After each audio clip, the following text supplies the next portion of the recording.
Halo, balik lagi di sini list, tempat dimana lu bisa dapat rekomendasi list-list film setiap harinya.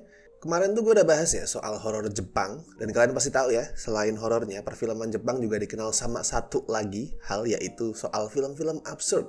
Kayak rasanya tuh mau seabsurd apapun film-film dari negara lain, apalagi Hollywood, jauh lebih absurd dan lebih aneh film-film Jepang yang level keanehannya tuh udah tingkat dewa. Makanya kali ini gue mau kasih rekomendasi soal tontonan absurd, lebih tepatnya 7 film paling absurd dan aneh dari Jepang. Tapi ini sebatas yang udah gue tonton aja, dan gue yakin di luar sana tuh masih banyak banget film-film Jepang aneh, absurd yang belum gue tonton dan belum gue masukin di list ini. So buat kalian yang punya versi sendiri soal film Jepang aneh mana yang belum gue masukin di sini, feel free buat menuliskan itu di kolom komentar. Oke, langsung aja gue mulai list untuk 7 film Jepang paling aneh dan absurd yang seperti biasa bakal disusun berdasarkan urutan abjad.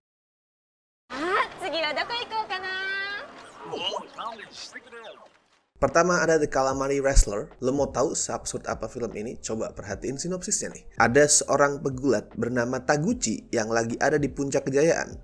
Sampai suatu ketika dia dikalahin di atas ring sama sesosok makhluk setengah cumi-cumi, setengah manusia. Belakangan si Taguchi ini baru tahu kalau makhluk itu dulunya adalah mantan juara gulat bernama Kanichi yang pensiun gara-gara penyakit mematikan sebelum akhirnya berhasil sembuh. Sembuhnya adalah setelah dia berubah jadi cumi-cumi. Dan selain cumi-cumi ya, di film ini lo bakal ngeliat makhluk laut aneh lain di ring gulat. Ada gurita, terus lobster juga ada.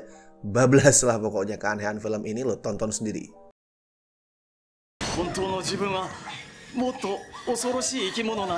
Next ada Eksekutif Koala. Seperti yang udah kelihatan dari judulnya ya, protagonis film ini adalah seekor koala.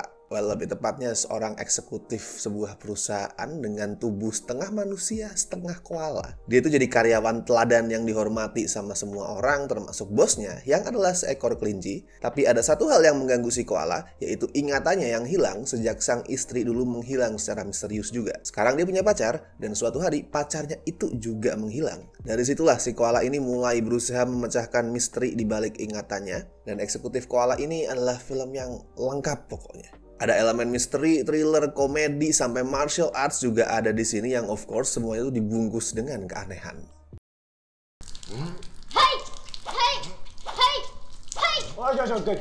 Berikutnya ada Funky Forest. Ini adalah film yang susah gue deskripsiin. Well, sebenarnya mayoritas film di daftar ini tuh susah gue deskripsiin juga sih, saking aneh dan absurdnya. Kalau Funky Forest ini adalah contoh film yang sama sekali nggak peduli sama aturan-aturan storytelling konvensional. Jadi bentuknya tuh antologi yang terdiri dari beberapa cerita pendek yang semuanya dikemas secara surreal dan absurd.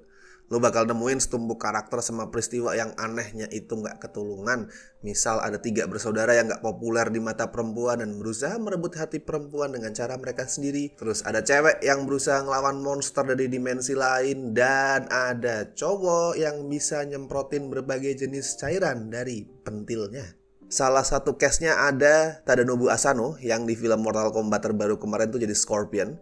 Dia ini walaupun tampangnya sangar ya, emang sering main film absurd. Selain Funky Forest, di tahun yang sama dia juga nongol di Rampo Noir yang gak kalah absurd. Dan bukan terakhir kali gue akan menyebut namanya di list ini.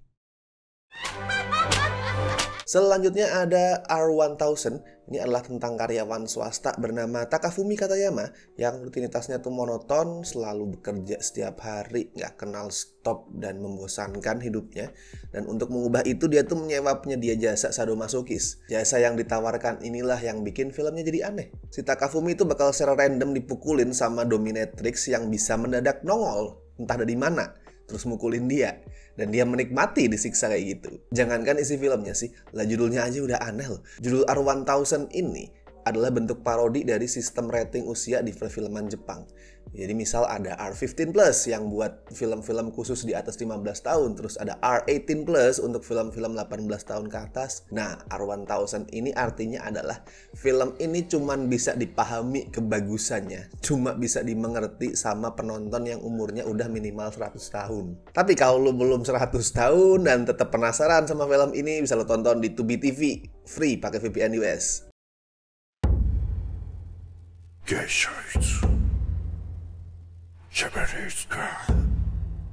Lalu ada Robo Geisha. Ngomongin film Jepang aneh jelas nggak lengkap kalau nggak bahas karyanya Noboru Iguchi. Banyak banget film aneh dia, misal The Machine Girl, Dead Sushi, Mutant Girl Squad, Zombie S, sampai favorit gue ini, Robo Geisha. Ceritanya adalah tentang cewek-cewek yang direkrut buat gabung dalam kesatuan elit, di mana semua anggotanya itu memodifikasi bagian tubuh mereka biar bisa jadi mesin pembunuh. Dan di sini lo bakal nemuin berbagai macam senjata aneh di tubuh manusia. Gua nggak akan spoiler jenis senjatanya biar pas lo nonton tuh kekagetannya makin maksimal. Dan Robo Geisha ini bisa lo rent di Amazon US. Berikutnya adalah Survive Style 5+. Film All Star ini ada Vinnie Jones yang waktu itu meranin Juggernaut di X-Men The Last Stand. Terus ada Sonny Chiba, ada juga penyanyi Kyoko Koizumi, sampai silanganan film absurd kesukaan kita Tadanobu Asano. Ada 5 cerita di sini yang nanti tuh bakal saling terhubung. Tentu saja semuanya absurd 5 cerita itu.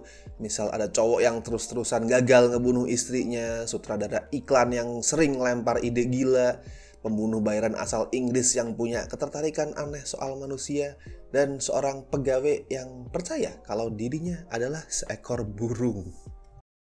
And last but not least adalah Tokyo Gore Police. Mungkin judul paling terkenal ya di daftar ini. Pasti udah banyak yang tahu. Tapi gue tetap masukin karena kayak sebuah dosa besar gitu kalau nggak menyertakan nama Yoshihiro Nishimura.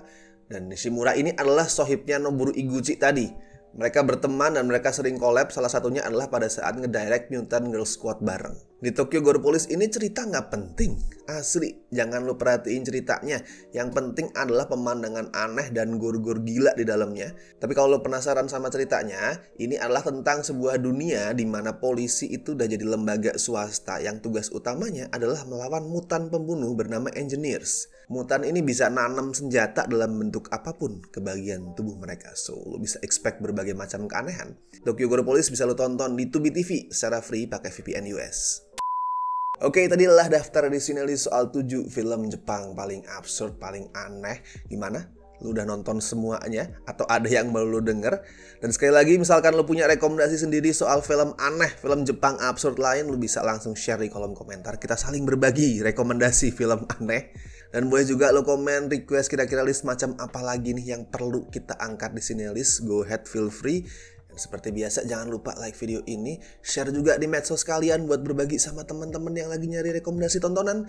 Oke dan sampai jumpa di list berikutnya.